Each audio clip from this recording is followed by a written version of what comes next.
Queridos, chegamos ao mês de maio, e o mês de maio é o mês da família, o mês que nós tiramos ele todo para refletir um pouco sobre a nossa realidade quanto família.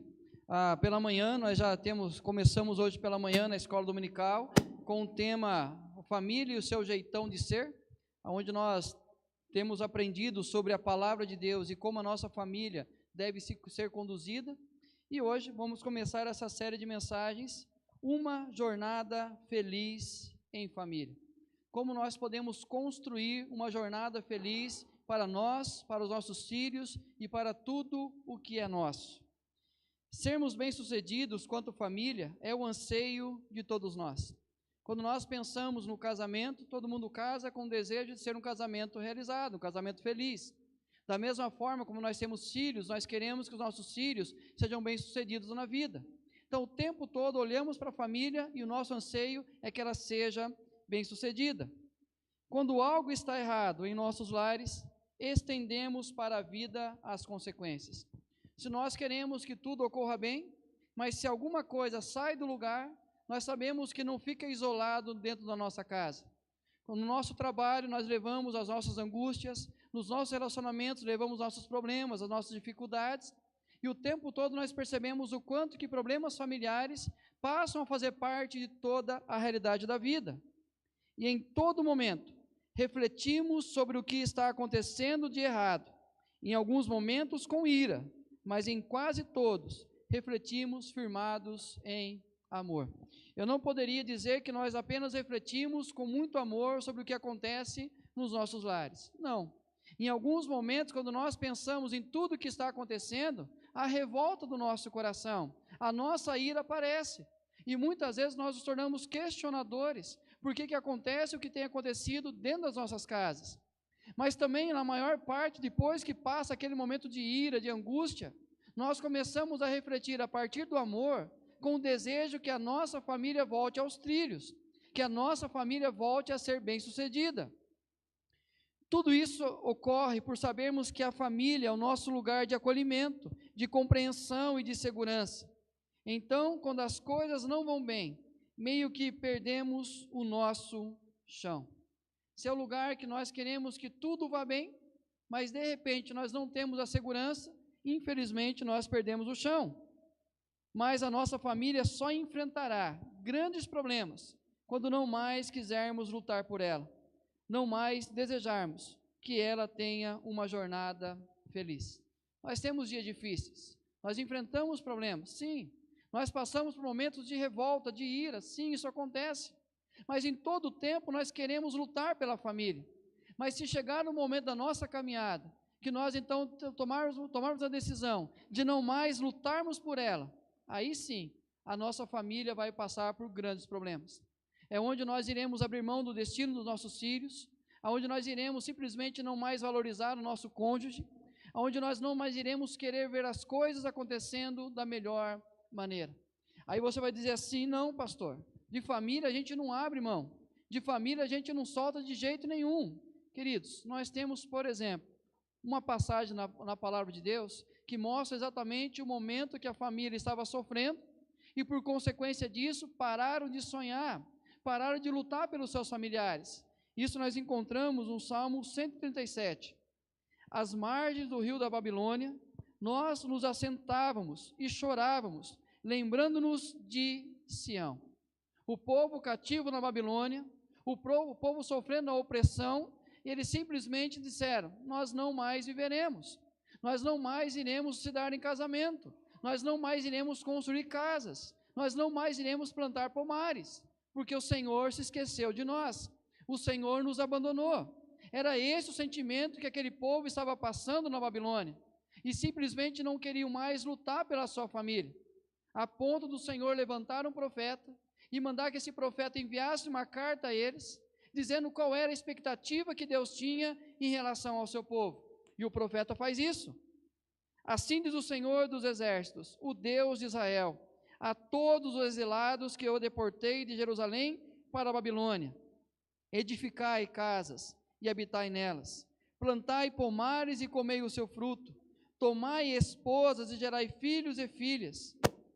Tomai esposas para vossos filhos, e dai vossas filhas a maridos, para que tenham filhos e filhas. Multiplicai-vos aí e não vos diminuais. Queridos, quando nós olhamos esta profecia, essa palavra dada por meio do profeta Jeremias, era exatamente para despertar uma nação que havia simplesmente desistido, uma nação que se sentia abandonada por Deus, porque os falsos profetas, ou os profetas do caos, diziam que Deus não mais se importava com eles, e por consequência disso, não plantavam pomares. Se nós não temos esperança quanto ao amanhã, por que nós iremos plantar pomares? Se nós não temos expectativa quanto ao amanhã, por que iremos construir casas? Por que iremos casar e se dar em casamento? Se nós simplesmente não queremos mais lutar pela nossa família. Mas a ordem que Deus dá àquele povo é: edificai, plantai, tomai, multiplicai-vos, tenham filhos, continuem a prosperar, continuem a crescer, continuem a sonhar com a família de vocês. Porque a promessa do Senhor é: quando se cumprir para Israel 70 anos, eu irei trazer esse povo de volta a Jerusalém, e eu vou cuidar desse povo, eu vou restaurar essa nação. Exatamente isso Deus fala por meio do profeta Jeremias, e Deus faz exatamente tudo o que Ele prometeu, e nós temos a resposta disso no Salmo 126, quando o Senhor restaurou a sorte de Sião, ficamos como quem sonha, então a nossa boca se encheu de riso, e a nossa língua de júbilo. Então entre as nações se dizia: grandes coisas o Senhor tem feito por eles. É exatamente a resposta do Salmo 137, um povo que sofria, um povo que havia desistido. Deus entra na história, muda a história daquela nação, e o povo fica como quem sonha. Famílias saem de um estado de dor e sofrimento, e objetivos perdidos, para uma nova jornada, uma jornada feliz. Um povo amargurado, angustiado, simplesmente muda a sua história, e agora se torna uma jornada feliz, mas firmados em uma promessa e uma decisão. O que transforma a história desse povo é uma promessa e uma decisão que eles tomam. O mesmo texto de Jeremias, o Senhor dizendo: eu é que sei que pensamentos tenho a vosso respeito, diz o Senhor, pensamentos de paz e não de mal, para vos dar o fim que desejais. Então me invocareis, passareis a orar a mim, e eu vos ouvirei. Buscar-me-eis e me achareis, quando me buscardes de todo o vosso coração. Quando o Senhor dá ordem a eles que continuassem a lutar pela família, continuassem a buscar ser uma grande nação, Ele diz: eu tenho uma promessa para vocês. Eu é que sei que pensamento tenho a respeito de vocês. Eu é que sei o que é melhor para vocês. E uma decisão: quando vocês me buscarem, quando vocês orarem, vocês irão me encontrar. Passaram a construir assim uma jornada feliz. Quando aquele povo se quebranta na presença de Deus, eles passam de um momento de tristeza para uma nova jornada, uma jornada feliz. É exatamente o texto que nós encontramos em Esdras capítulo 8, versículo 21 ao 23, texto qual dá o nome à nossa série.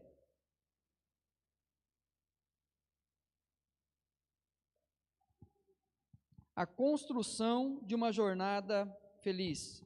Como você e eu podemos construir em família uma jornada feliz? Esdras capítulo 8, versículo 21 ao 23. Se estiver difícil, abra no meio da Bíblia e volta um pouquinho. Aí você vai sair em Salmos e você vai chegar no livro de Esdras. Ou apenas acompanhe aqui na projeção do texto.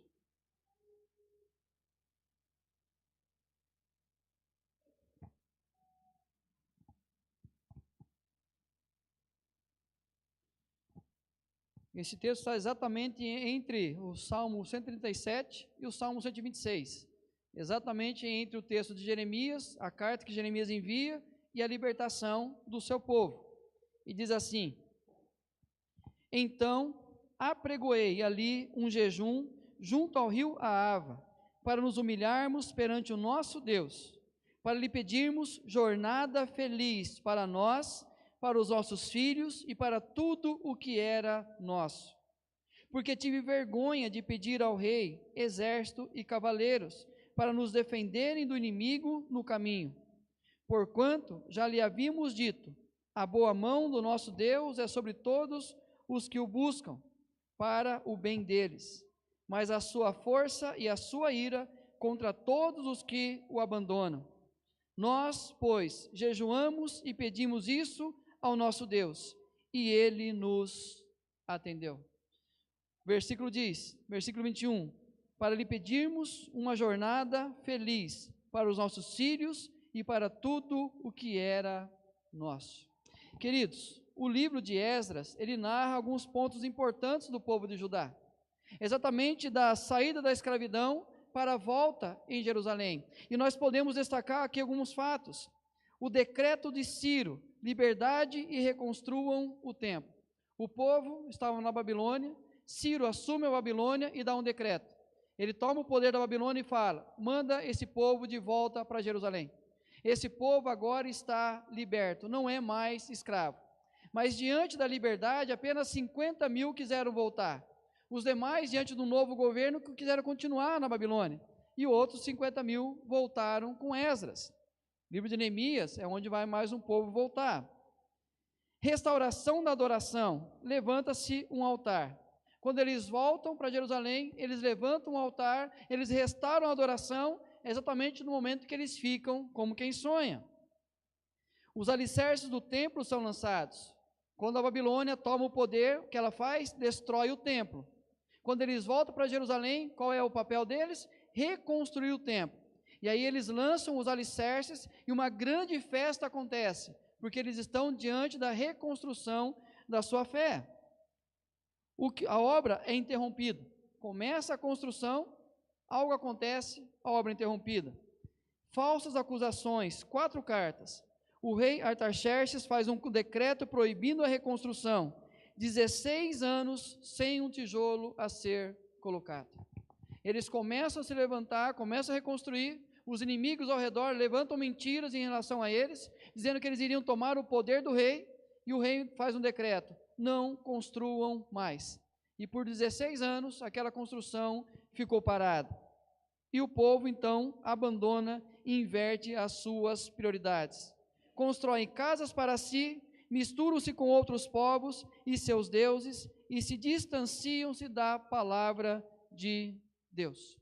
Já que a espiritualidade deles foi parada, não podiam reconstruir o templo, o que eles fazem? Mudam a prioridade. Nós vimos isso, por exemplo, na pandemia, quando as igrejas fecharam.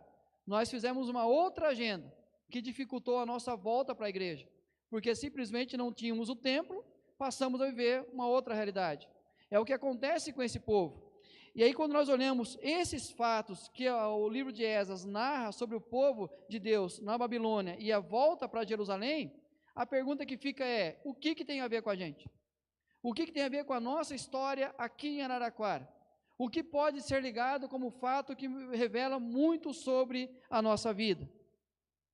A narrativa de eventos em nossas famílias. Assim como nós encontramos as narrativas no livro de Esdras sobre o povo de Deus no passado, nós podemos trazer para a nossa realidade hoje a narrativa sobre a nossa história. Por exemplo, o decreto de Ciro, liberdade e reconstruam o templo. A nossa realidade, a liberdade conquistada em Cristo Jesus. Assim como Ciro faz um decreto e liberta o povo, você e eu temos o mesmo decreto de liberdade, como Paulo fala aos Gálatas. Ele nos libertou para a liberdade, ele nos levou para a liberdade, nós somos livres do pecado, nós somos livres da condenação, nós somos livres da condenação da lei. É essa a realidade que nós temos em Cristo. Da mesma forma, a restauração da adoração, a restauração em Cristo, vida com Deus em comunidade. O que nós fazemos aqui hoje à noite é adorar ao Deus vivo e verdadeiro. Nós temos o livre acesso à presença de Deus. A nossa adoração em Cristo foi restaurada. Os alicerces do templo, recebemos os fundamentos da fé cristã, somos alicerçados na palavra.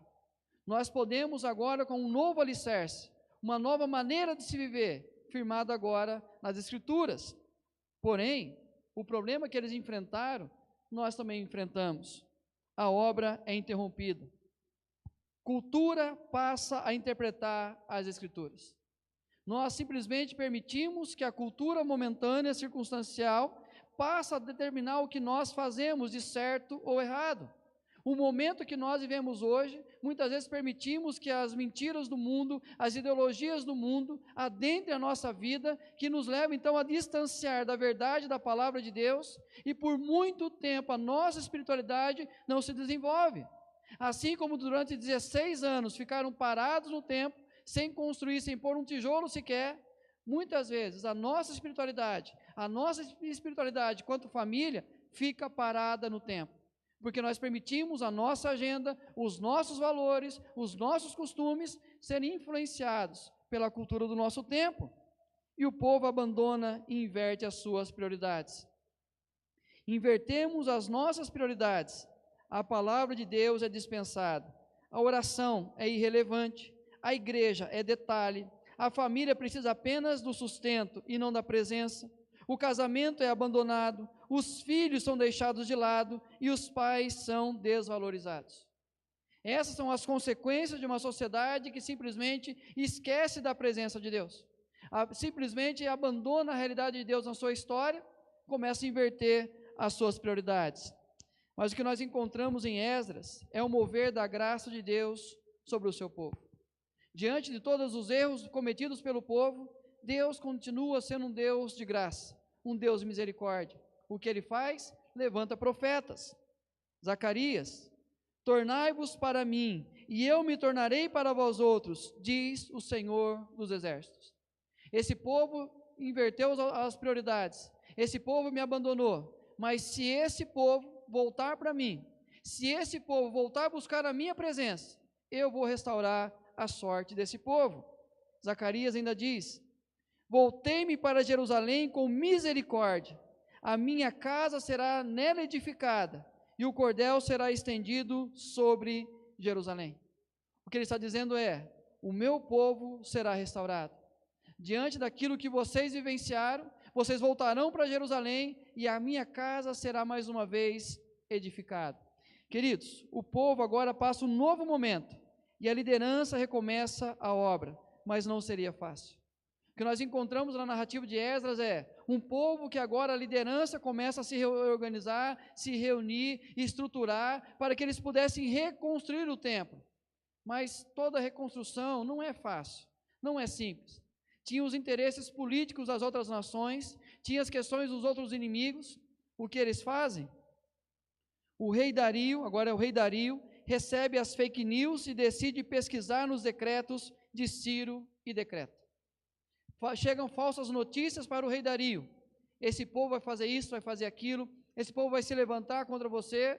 O que ele faz? Toma uma decisão: não, espera aí, quem libertou esse povo foi Ciro, me traz aqui nas mãos os decretos de Ciro, e o que Ciro decretou em relação a esse povo, esse povo vai vivenciar.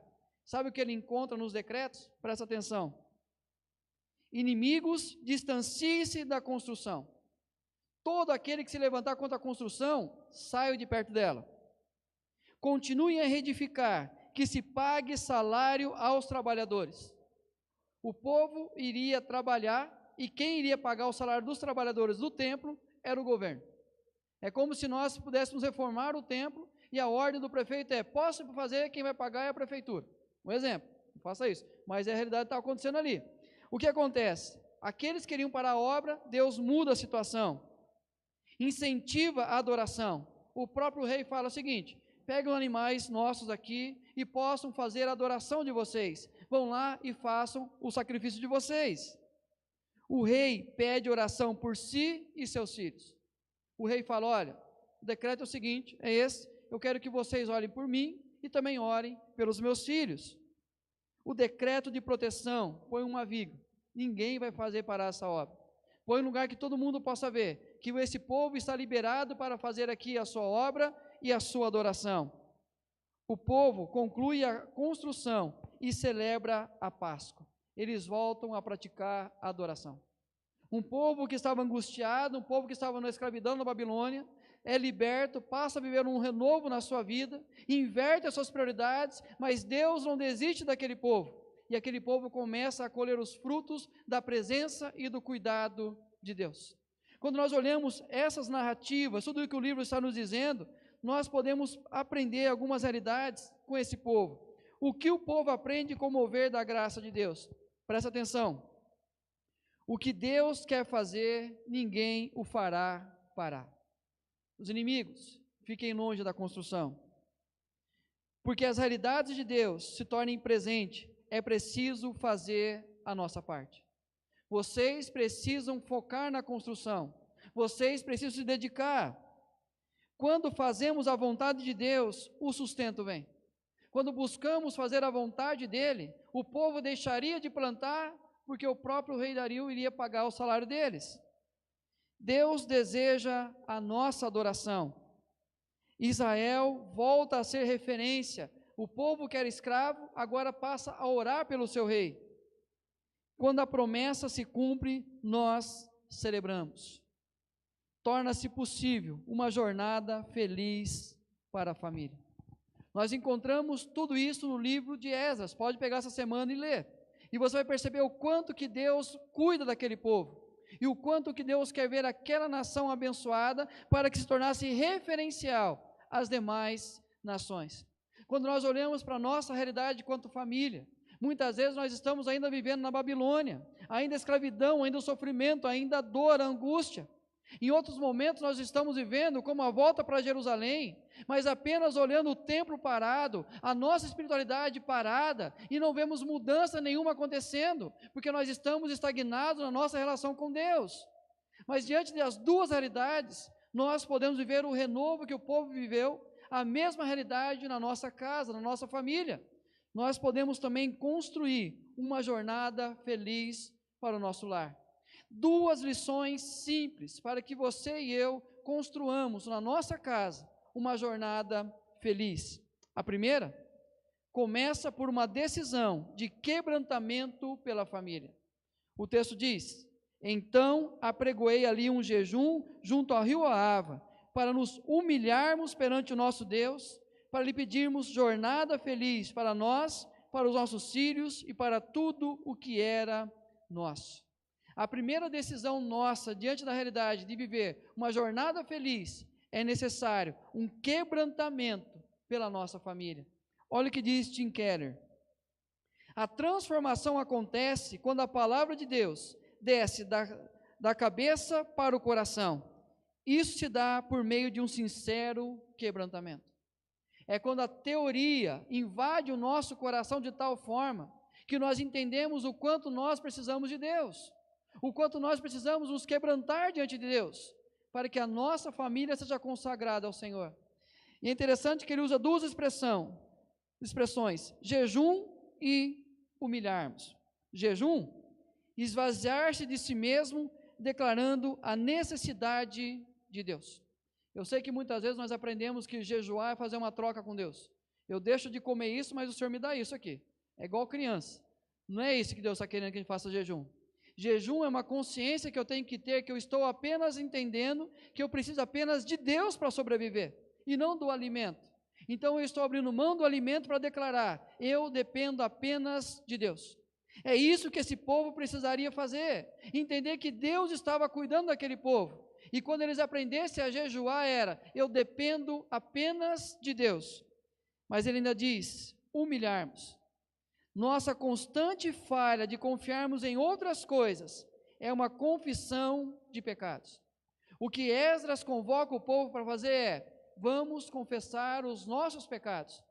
Vamos mostrar o quanto nós erramos em toda a trajetória, o quanto nós deixamos de confiar em Deus e passamos a confiar em falsos deuses.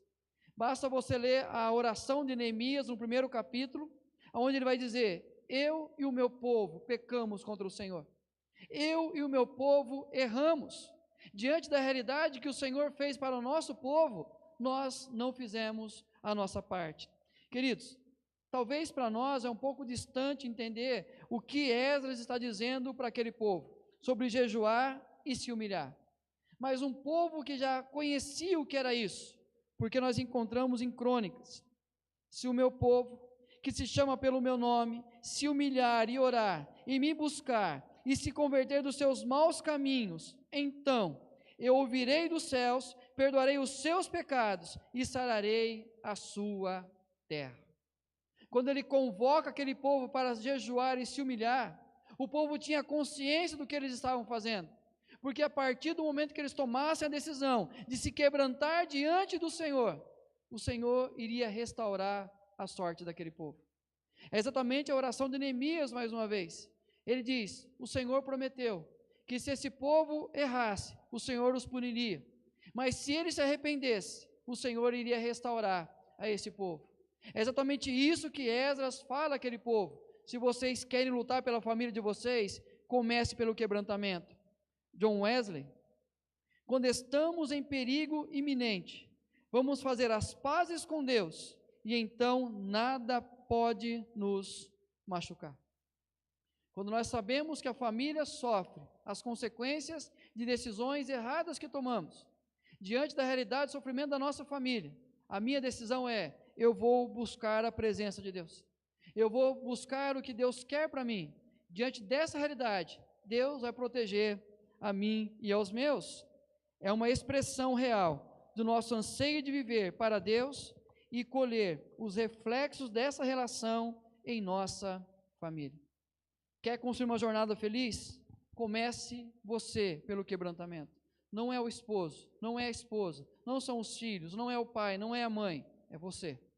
É cada um de nós recebermos a convocação do Senhor para nos quebrantarmos diante dEle em favor da nossa casa, para que então possamos começar a construir uma jornada feliz. Mas esse é apenas o primeiro passo, ela precisa continuar, que é a segunda lição desse texto. Continua quando firmamo-nos no que cremos. Ela começa com quebrantamento, mas a segunda parte é, continue vivendo naquilo que você crê quanto palavra de Deus. O texto diz, porque tive vergonha de pedir ao rei um exército e cavaleiros para nos defenderem do inimigo no caminho, porquanto já lhe havíamos dito, a boa mão do nosso Deus é sobre todos os que o buscam, para o bem deles, mas a sua força e a sua ira contra todos os que o abandonam. O rei havia dado tudo o que era necessário para o povo voltar para Jerusalém. E Esdras fala, não precisamos de mais nada. Mas aí cai a ficha. Vamos para uma estrada perigosa. Ele sabe que nós somos escravos, nós somos fracos aqui, talvez não vamos conseguir guerrear contra eles. Nós estamos levando tudo o que é nosso pelo caminho, o inimigo pode atacar, o ladrão pode vir, perigo nós iremos ter. Ele poderia dizer assim, vou chamar o rei e pedir um exército. E esse exército vai nos escoltar até Jerusalém. Mas o grande problema é o que ele havia dito ao rei. A mão do Senhor está sobre todos aqueles que o temem. E o Senhor os guarda para o bem deles. Como eu posso dizer para aquele que eu disse que eu confio em Deus, e vou começar a demonstrar desconfiança do que está acontecendo? Como eu posso pedir ajuda a quem eu já disse que Deus é quem intervém na minha história? Queridos, é essa declaração de fé que ele faz. A boa mão do nosso Deus é sobre todos os que o buscam. Nós precisamos aprender a afirmar a nossa vida sobre aquilo que o Senhor está dizendo para nós. Começar a afirmar a nossa vida, a nossa família, nas Escrituras Sagradas. Não mais olhar as ideologias do mundo e achar que elas são verdadeiras, mas entender que a maneira que Deus ensina o marido a viver, a esposa a viver, os filhos no seu lugar, cada um com o seu papel em casa, firmado nas Escrituras Sagradas. É o que o apóstolo Paulo fala aos Colossenses. Ora, como recebestes Cristo Jesus o Senhor, assim andai nele radicados e edificados e confirmados na fé, tal como fostes instruídos, crescendo em ações de graças. Vocês receberam Cristo Jesus, fundamente a sua vida em Cristo Jesus. Você entregou seu coração a Cristo, fundamenta as suas relações no que Cristo tem nos ensinado. Mas o problema torna-se real quando deixamos de viver o que cremos e permitimos que a cultura defina nossa família e não mais a palavra de Deus. Aqui começa o problema da nossa casa. Nós simplesmente rejeitamos as Escrituras e passamos a permitir que as ideologias, o que o psicólogo moderno está dizendo, a psicologia moderna está dizendo, o que os coaches da vida estão dizendo, o que os terapeutas estão dizendo, e eu simplesmente abandono as Escrituras Sagradas e passo apenas a viver aquilo que eles estão dizendo que é o certo. É como se Esdras dissesse: apesar de Deus nos guardar, prefiro ouvir os especialistas e pedir um exército ao rei. Apesar de Deus prometer na palavra dele que meu casamento será abençoado, se eu tomar a decisão de viver segundo a vontade dele como esposo, a palavra me ensina a ser assim, mesmo Deus dizendo isso, eu prefiro ouvir outros especialistas. Mesmo a palavra de Deus mandando que a mulher aprenda a ser submissa ao seu marido, entendendo o que é a submissão, entendendo o que é o compromisso dela na missão que a família tem a cumprir, não, eu prefiro ouvir o feminismo moderno e destruir a minha família. E mesmo entendendo que o homem precisa morrer pela sua esposa, e ela confiar profundamente que ele está disposto a morrer por ela, não, eu prefiro simplesmente não confiar mais, eu prefiro não acreditar mais, e aí eu não quero entregar a vida pela minha esposa. Que são meias verdades, que são totalmente mentiras, que têm destruído a família. Eis a razão do crescimento do número de divórcios, eis o crescimento de filhos sem pai, sem mãe, filhos sem orientação nenhuma, eis a razão das violências que nós vivemos na sociedade, porque simplesmente deixamos de lado as Escrituras Sagradas e começamos a viver a ideologia do mundo moderno. E o grande problema é que nós acreditamos que isso é verdadeiro, mas nós precisamos voltar. O grande erro é quando firmamos a nossa família em ideologias corriqueiras e não nas Escrituras Sagradas, pois aquela desaparecerá e esta jamais passará. Queridos, o que a ideologia circunstancial corriqueira diz hoje é diferente do ano passado, é diferente do ano retrasado, é diferente do que os nossos pais aprenderam, nossos avós aprenderam. Só que o mesmo sermão que eu prego aqui hoje, algum pastor há 10 séculos atrás pregou.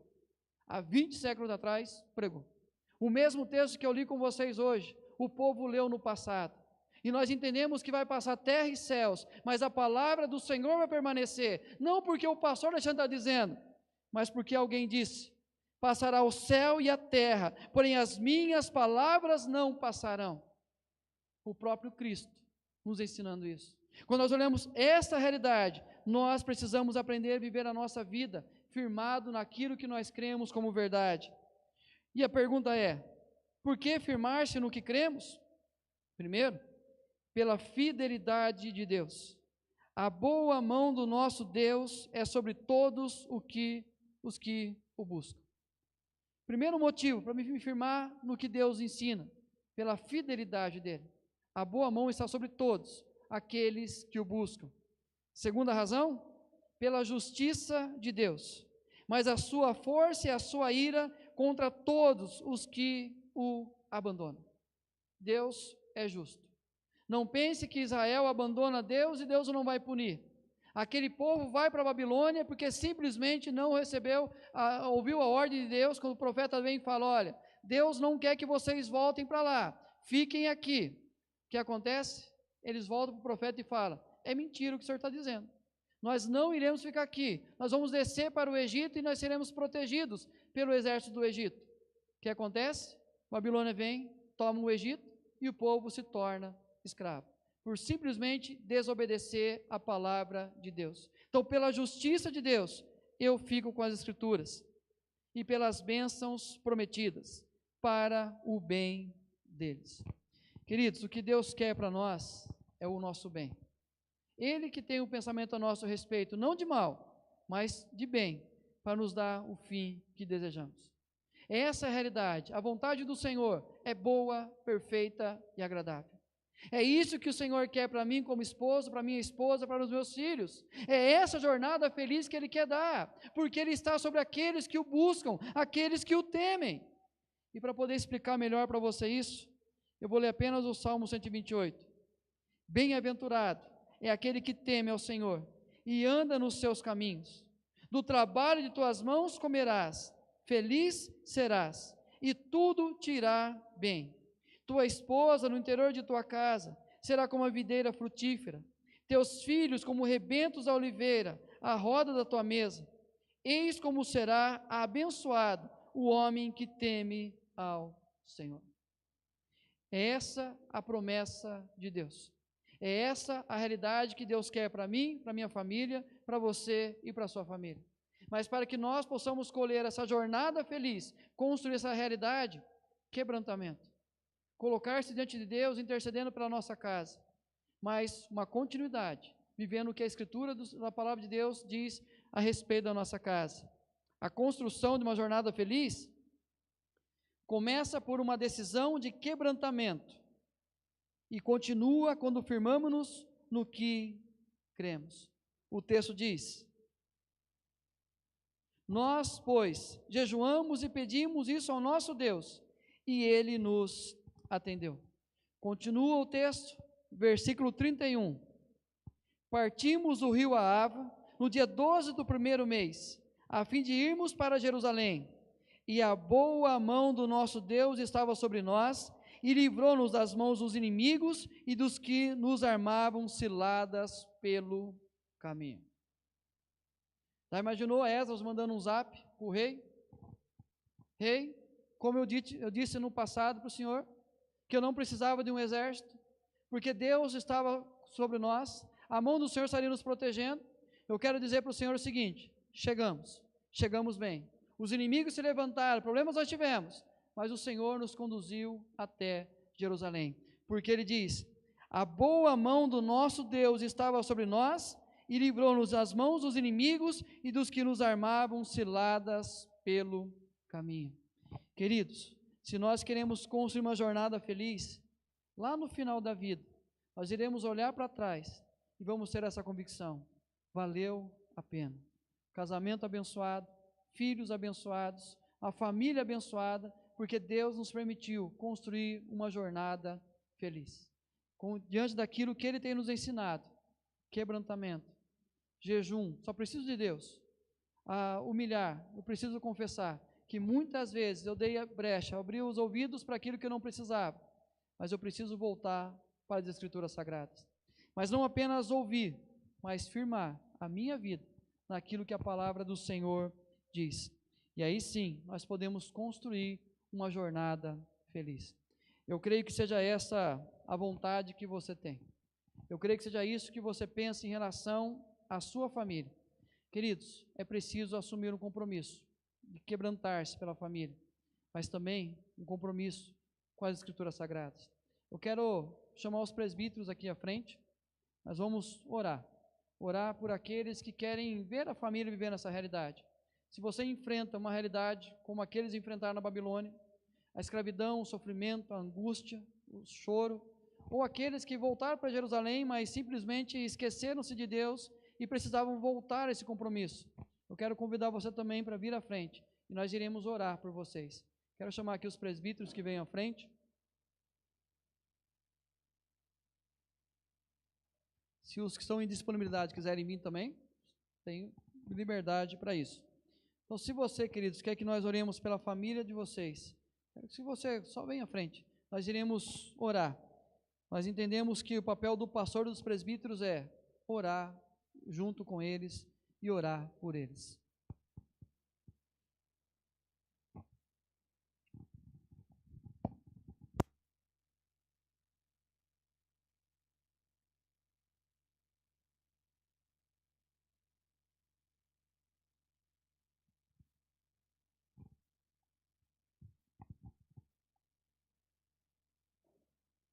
E os presbíteros que estendam as suas mãos, nós iremos orar pela igreja. Pai, o Senhor sabe, Deus, o quanto sofremos por realidades que a nossa família sofre. O Senhor sabe, Deus, o quanto nós queremos mudança nos nossos lares. O Senhor sabe, Deus, o quanto nós passamos por momentos como aquele povo viveu na Babilônia. Angústia, choro, tristeza, dor. Mas também, Deus, muitos de nós vivemos outra realidade como aquele povo que voltou para Jerusalém. Estagnação espiritual, abandono daquilo que é a verdade do Senhor, ó Pai, a permissibilidade de outras ideologias adentrarem aos lares. Mas também o Senhor sabe que as nossas famílias sofrem a afronta que o mundo faz com as nossas famílias. O Senhor sabe o quanto os nossos filhos sofrem, ó Deus, pela maldade deste mundo. O Senhor sabe o quanto que o esposo, a esposa sofre pelas realidades impostas por esse mundo, ó Pai. Mas nós sabemos, ó Deus, que o Senhor não desiste da família. Nós sabemos que o Senhor não abandona os nossos lares. Nós sabemos que o Senhor, ó Pai, está com a mão estendida para abençoar a nossa casa, para derramar sobre nós, ó Deus, a bondade do Senhor, ó Pai. Para isso, ó Deus, pedimos que o Espírito Santo do Senhor nos dê a compreensão, o entendimento, para saber qual é a área que nós precisamos aprender a nos quebrantar, a jejuar, a orar, a nos humilharmos diante do Senhor, ó Pai. Em áreas, ó Deus, que nós precisamos nos voltar à Tua Palavra, para viver esta realidade segundo o Teu querer e colher os frutos dessa relação contigo, ó Pai. O Senhor sabe que famílias precisam de cura emocional, de cura relacional, ó Pai. O Senhor sabe que famílias sofrem por questões de finanças. O Senhor sabe que há problemas, ó Deus, em relação aos filhos, dificuldades na criação dos seus filhos. O Senhor sabe, Deus, que há problemas de relacionamento conjugal. O Senhor sabe o quanto de medo que famílias estão vivenciando, ó Pai. E o Senhor, ó Deus, está com a mão sobre a nossa vida, para o bem daqueles que o buscam nesse momento. E nós cremos nessa promessa, e nós cremos que o Senhor pode restaurar a nossa sorte e ficarmos como quem sonha, ó Pai. E que assim seja sobre essas famílias que se derramam na Tua presença nessa noite. E que assim seja em cada encontro nosso nesse mês, que a nossa família seja consagrada ao Senhor, que a nossa família seja entregue nas mãos do Senhor, ó Pai. Que possamos, ó Deus, ver, ó Pai, essa restauração acontecendo. E poder declarar no final desse mês que a boa mão do Senhor estava estendida sobre nós e nós chegamos bem. Nós vimos, ó Deus, o milagre do Senhor acontecendo. Há mães que oram pelos filhos se converterem, ó Pai. Há esposas que oram pelos seus maridos. Há maridos que oram pelas suas esposas. A realidade da intervenção do Senhor é necessária sobre a família de cada um de nós, ó Pai. Abençoe, Senhor. Estenda a mão do Senhor e faz o Teu milagre acontecer. Nós declaramos, ó Deus, que nós dependemos apenas do Senhor, porque isso, ó Deus, é a nossa fé, esta é a nossa convicção, é isso que nós aprendemos na Tua Palavra, que alguns confiam em príncipes, em cavalos, nós dependemos apenas do Senhor dos Exércitos, e nós consagramos o nosso lar ao Senhor, e pedimos, ó Pai, transforma as realidades de cada família, e traga sobre nós a bondade do Senhor, para a Tua honra e Tua glória, Pai, em nome do Senhor Jesus, amém. Que Deus abençoe a sua vida, a sua família, e que possamos